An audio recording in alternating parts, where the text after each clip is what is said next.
you will be emotionally fragile for longer than you think. Some people might think, you should kind of like emotionally be over the situation after, I don't know, few months after the breakup. I'm now in a position where I do feel like I am emotionally healed, but I can see how I was still emotionally fragile probably for a year and a bit after my breakup.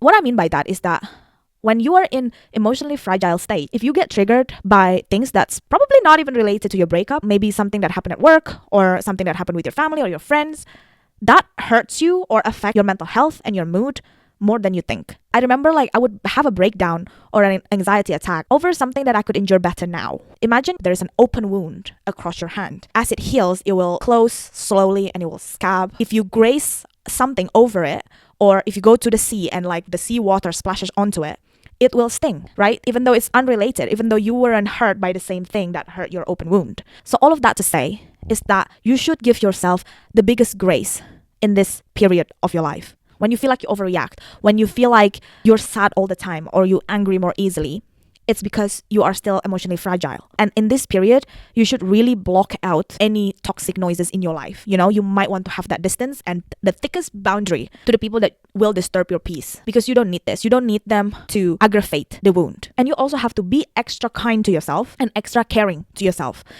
Take care of your body, take care of your mental health. You should really be selfish and put yourself first in the situation, because this is how you will actually heal that emotional wound quicker. Once you feel more stable, you're in control of your emotion, and you actually feel that the open wound have healed over, then you will be more likely to be in a stronger emotional capacity to deal with all the other noises. So yeah, if you're going through the same thing, if you are currently in the thick of it, just know that I've been there too, and you can do this.